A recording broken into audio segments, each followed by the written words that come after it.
Alors,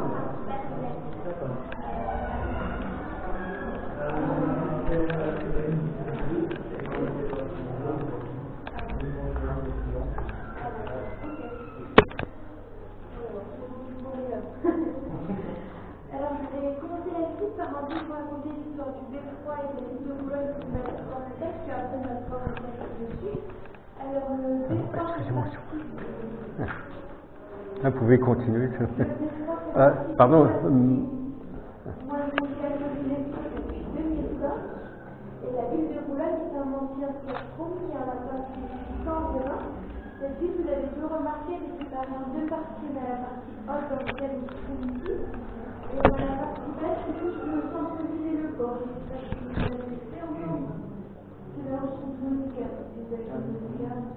Et cette partie de la ville s'appelait ville de la Cour du Port-Romain. Alors, dans la partie haute de la ville, on verra peut-être mieux en haut, mais en face de la galerie, il y a deux routes principales qui se croisent.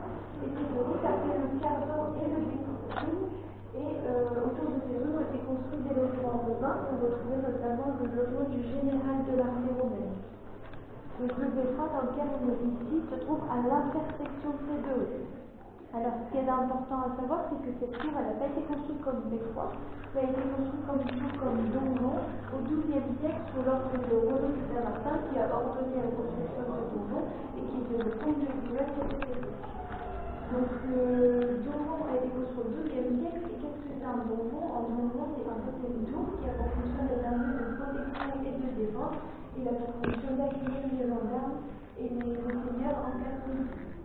Donc c'est un lieu où se réfugier les gens qui sont en conflit. Donc peu de temps après la construction, le donjon va devenir des fois parce qu'en fait, Renaud de Damartin était très ami avec le roi de France Philippe Auguste. Sauf que Renaud de Damartin va s'allier à l'Angleterre pendant la bataille de Pauline en 1914, et donc il va de trahison, le roi de France va enlever son ami, et va mettre à la tête de la ville son fils illégitime Philippe Auguste, qui va donc devenir comte de Boulogne. Alors en arrivant dans la ville de Boulogne, Philippe Auguste n'applique pas du tout le logiciel réel de l'ancien comte, et il n'applique pas du tout le nom. Donc aussi un peu pour montrer son pouvoir, il va faire construire des châteaux. Il fait construire le château Contact qui aujourd'hui s'appelle Château Musée de Boulogne, que vous avez 7 P, juste à côté. Il fait construire le château d'Ardelot. Et il a fait construire des châteaux d'alentour de Calais et de Guise. Donc en 1231, la construction de son premier château s'achève et il décide de déménager et donc de partir habiter dans ce château. Et il lègue le donjon à la commune de Boulogne qui l'affecte en beffroi. Donc le donjon devient beffroi à partir de 1231.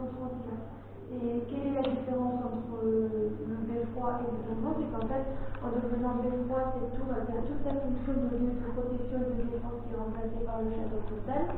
Et le beffroi en fait a pour fonction d'accueillir une cloche qui est présente pour rythmer la vie des habitants. Donc pour ça, on fait construire un étage supplémentaire à la tour qui a justement pour fonction d'accueillir cette cloche. Juste ici, il y a deux armoiries. Alors, cette armoirie-là, elle représente 3 cercles, et ces 3 cercles, on les appelle les 3 tourteaux. Et ces 3 tourteaux représentent les 3 rues qui entourent la ville de Boulogne. Donc, il y a le Mont Lambert, le Mont Plaisir et le Mont Neuf. Et juste au-dessus, c'est une armoirie qui représente le mythe de l'Otindon. Alors, ce mythe raconte l'histoire d'un chevalier de Chine. En fait, ce chevalier serait arrivé sur une arc tiré par un cygne et il aurait libéré une ville assiégée par les Allemands. Donc, pour remercier cet acte héroïque, le comte de la ville va donner à ce chevalier la main de sa fille. Et le lien qu'il a avec la ville de Boulogne, c'est qu'en fait, ce chevalier serait le père d'Yves de Lorraine. Et donc, le grand-père de Godefroy de vous retrouvez juste derrière sur le chiffre. Godefroy de Lorraine, qui est le maire de Boulogne, il était le fils d'Écalé de Boulogne et de Lorraine.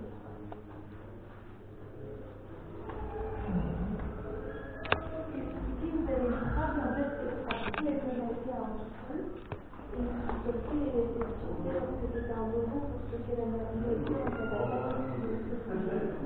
Ils avaient un sol qui est pas de qui est même pas aussi bon. C'est des souterrains.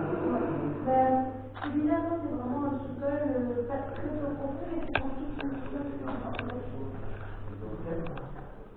c'est vraiment un petit sous-sol pour bien stocker les herbes.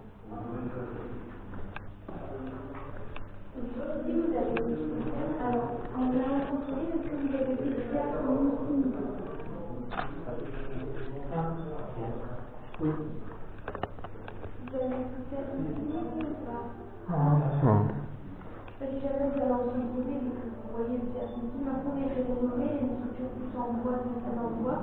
Et en fait, c'était vraiment un théâtre qui était un couvent, qui devait un réunion pendant quelques temps, et après, c'était un théâtre. Et de cette couvent-là, il y a un petit hôtel qui se trouve important pour regarder juste là à gauche. Et en fait, c'était exposé au couvent, au théâtre, qui était encore un couvent, et donc c'était localisé pour être exposé.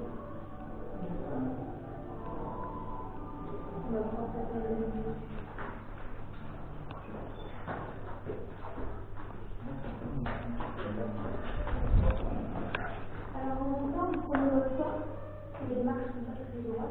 Surtout, attention à la tête, pour voir qu'on se révèle. Vous vous laissez monter devant moi et maintenant plus sur vous à droite. Donc, pas prendre les escaliers qui tournent. Oui, non, mais il y a la coupe, on va prendre une seconde, mais c'est à la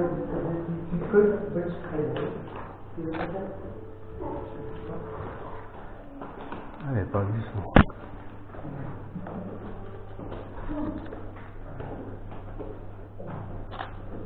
C'est bon. Hop.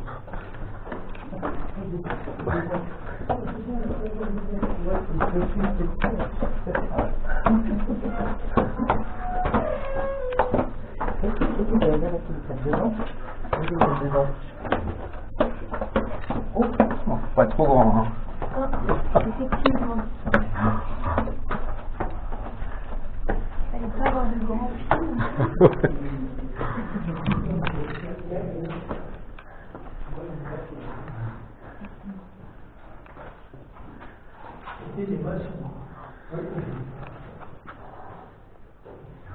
Alors du coup, quand cette tour était encore un donjon, en fait, on trace se faisait pas en bas par nous, on est entré, il n'y avait pas d'accès possible en bas. L'entrée se faisait à cet étage-ci, et l'entrée se faisait juste là. Donc en fait, le seul moyen de pouvoir, et du coup, je ne sais pas encore en bas, il n'était pas possible d'entrer dans la tour par le bas, parce qu'il y a une ouverture qui permettait d'accéder à la tour, c'était ici. On a travaillé sur les échelles, ils sont entrés tout le monde, ils sont entrés, ils ont raté les choses. Et il y avait une porte en bois qui est fermée après, et du coup ça permettait de renforcer la sécurité du monde, parce que le seul moyen d'entrer c'était d'avoir une échelle.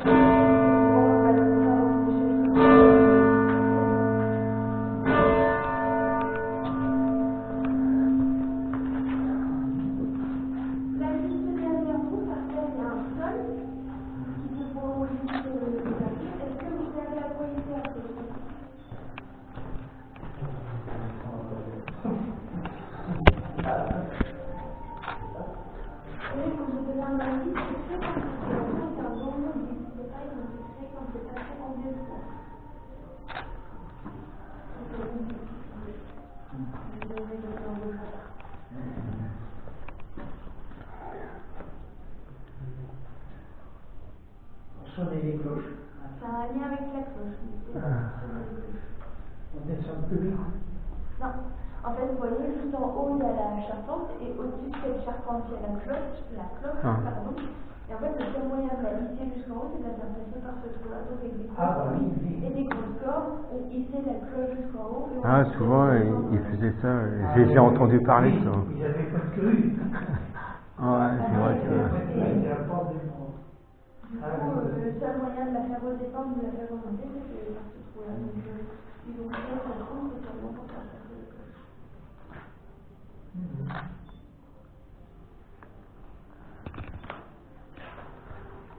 Ici, là, vous avez une carte, et cette carte, elle représente la ville du bloc au XIVe siècle. Donc, est-ce que vous savez retrouver le beffroi de cette église? Oh là. Ouais, c'est ça. Ah, le... Et la peinture, elle, c'est un peu de la triche. Alors, le beffroi, il se trouve là, la basilique ici, le château comtal, le château musée et les remparts tout autour. C'est vrai que c'est quand les remparts? Moi, j'ai aimé un petit peu là. Est-ce que vous avez fait le tour des remparts? Pas entièrement. C'est pas accessible, maintenant là vous pouvez monter pour vous montrer l'escalier un peu aux quatre coins de la ville pour pouvoir monter sous les remparts et en faire un tour. Et la distance, ça fait combien en gros? Les Ça remparts? fait toute la superficie du centre. Je sais pas le nombre de Je kilomètres. sais qu'à Berg, ils font 4 km. Ok. Et Rempart de Berg, Ah oui, c'est très bien. c'est grand. Je sais pas. Et du coup, les remparts ils ont été quand même bien conservés parce que toute la structure en pierre, mais juste plus la présence des toitures. Et avant, les remparts étaient prolongés jusqu'à dans la partie basse, où Ah cette ouais, partie-là n'existe plus aujourd'hui. Non, ça n'existe plus en Non, la partie basse, non. Donc tout ça, c'est la partie haute de la ville qui, avant, se concentrait dans les remparts, qui maintenant s'est bien développée autour. C'est vrai qu'on dit la ville fortifiée maintenant, Ouais, c'est ça. Et ici, vous retrouvez l'église Saint-Nicolas qui se trouve sur la place d'Alton au centre-ville. Ah ouais, j'ai vu. Et maintenant, ici, par exemple, vous avez le port, la plage qui mène jusqu'à Limoges. Et vous voyez là, le beffroi, en fait, ne ressemble plus à ça du tout aujourd'hui. Parce que le beffroi a été détruit à plusieurs reprises, notamment en 1268, parce que les bourgeois boulonnais ont refusé de financer la croisade de Louis IX. Donc, pour se venger, il a ordonné la destruction de la tour et il a ordonné aussi de couper tous les privilèges des bourgeois boulonnais. Et du coup, ils ont finalement cédé et accepté de financer. Donc, un an après, tous les privilèges étaient remis en place et la tour était rénovée, mais cette fois-ci dans un aspect plus gothique, qui était quelque chose de moderne dans l'architecture à cette époque-ci. Et vous voyez, là, il y a la présence d'une pointe qui n'existe plus aujourd'hui, parce qu'en fait, elle était présente au XVIIIe siècle et elle était faite en bois. Elle a brûlé à plusieurs reprises, donc ils ont décidé en rénovant de faire une structure sous forme plus géométrique, et cette fois-ci en pierre, c'est celle qui est présente aujourd'hui. Et ils ont décidé de travailler avec la pierre pour éviter au maximum que la structure principale elle brûle à nouveau. Et là, juste en haut, ici, vous retrouvez les deux armoiries qu'on a vues en bas.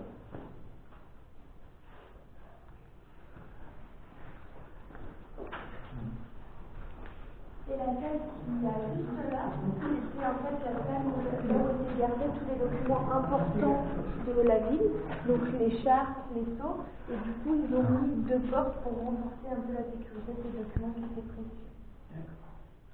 Et en même temps, vous allez vous rendre compte qu'au-dessus de votre tête, parfois il faut se baisser parce qu'il y a des marches. Et en fait, ces marches, au-dessus, en fait, il n'y a pas d'escalier.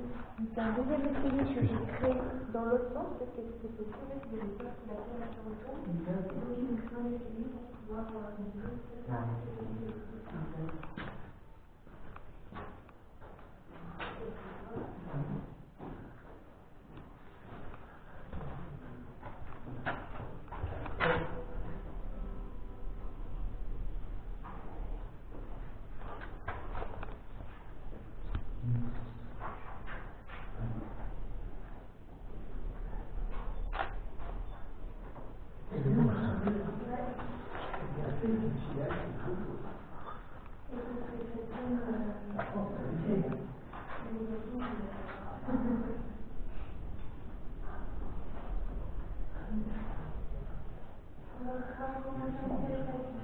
Alors, de temps en temps, attention à la tête et attention à la première main qui est bien étroite.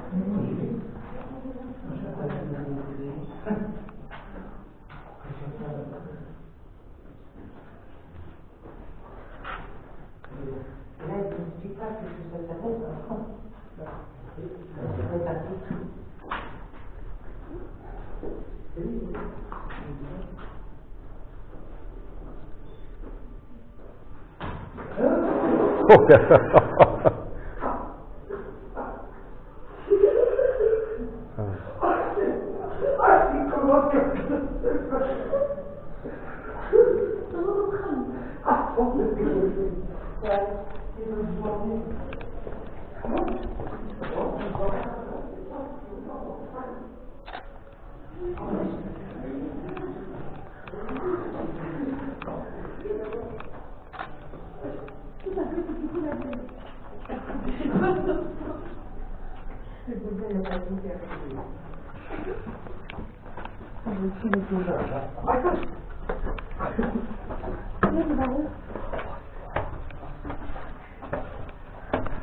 Oh,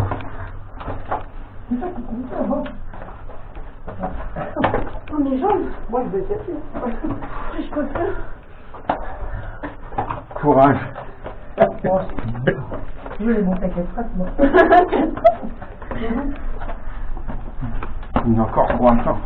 Il y en a encore en plus. On va appliquer la vidéo.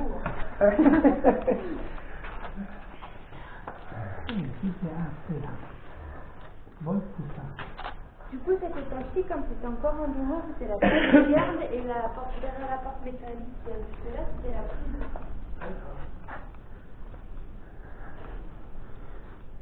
Ah, voilà, pour monter la cloche, il a fallu qu'il fasse ça un peu, là. Ils ont construit la charpente tracée. En fait, ça n'a pas été la première parce qu'en fait, maintenant il y a une seule et grosse cloche, mais avant ça il y en avait 4 petits. Et en fait, ils ont construit la cloche, ils ont construit la forme pour consolider la structure.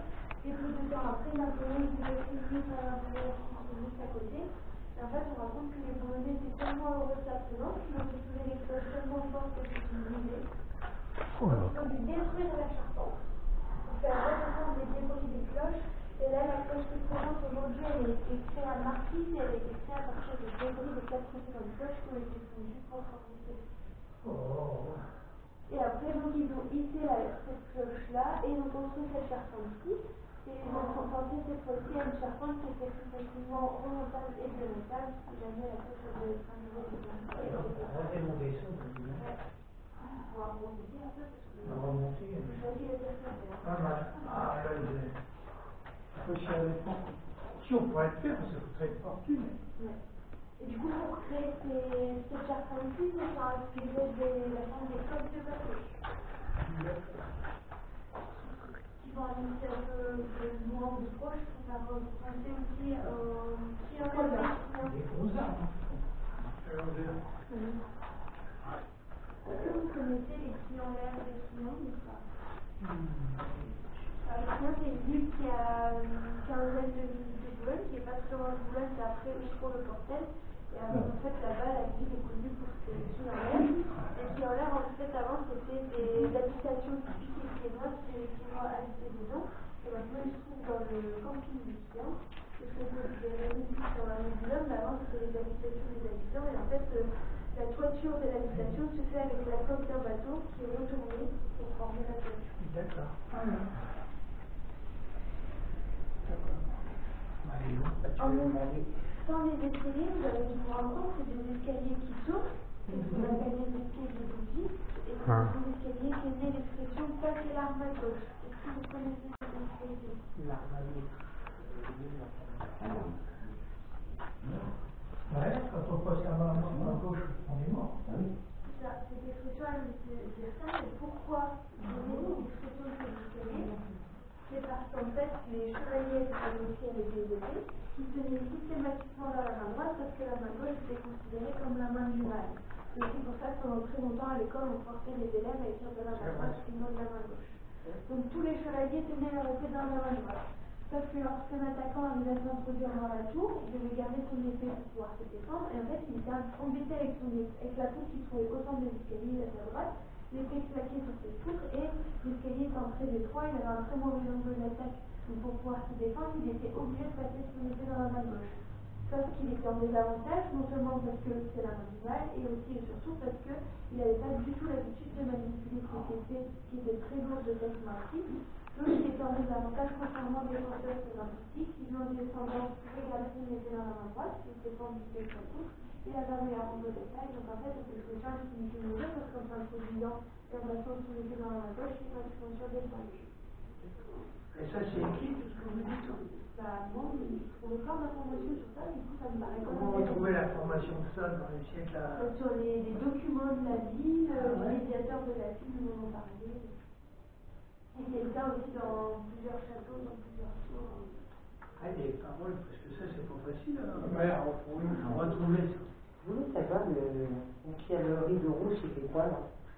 Alors, Parce qu'on voit des bouts de ferraille dans des... ça, je n'ai pas l'information exacte, mais ma collègue m'a dit qu'il avait, pendant un certain mois, il avait voulu faire un musée dans le sud des Croix. Donc il avait commencé quelques rénovations. Peut-être l'arrondissement. Non, ça en fait c'était la topologie. Moi, surtout quand j'ai vu le truc en ferraille en haut, on se rappelle que c'était des trucs quoi.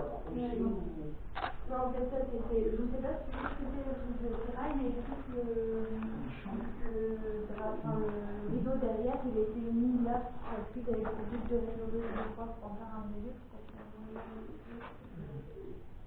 pour le prisonnier qui l'a accroché là. Ils ont le truc comme ça pour accrocher là.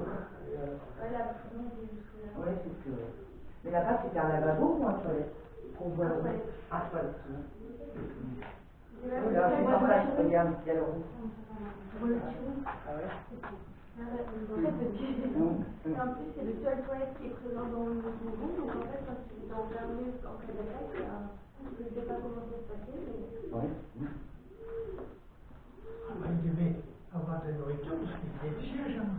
Ah oui, il y avait la nourriture stockée en dessous, mais c'était pas dans une toilette. Ah, ça devait être terrible. Ah, c'était trop chouette. Maintenant, il y a beaucoup plus de confort là où je pense. C'est à l'étage du dessus.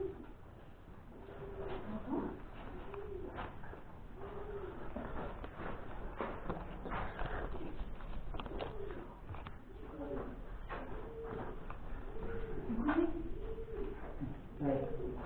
On est marchand.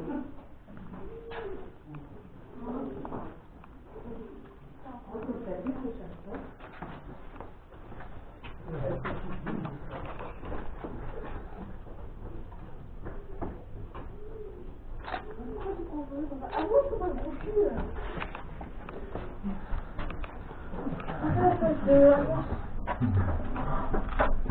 On dit toujours ça à ma tête.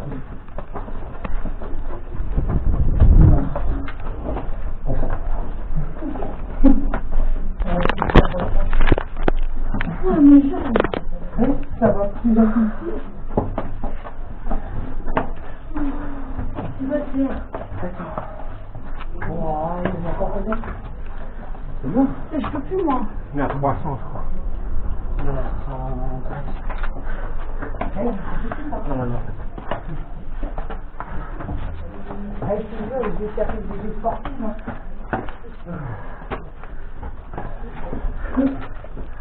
On veut bien.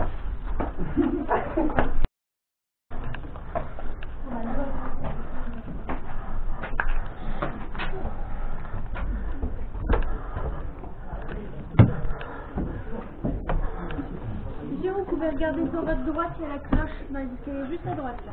À droite, de l'autre côté. Ah ouais, c'est-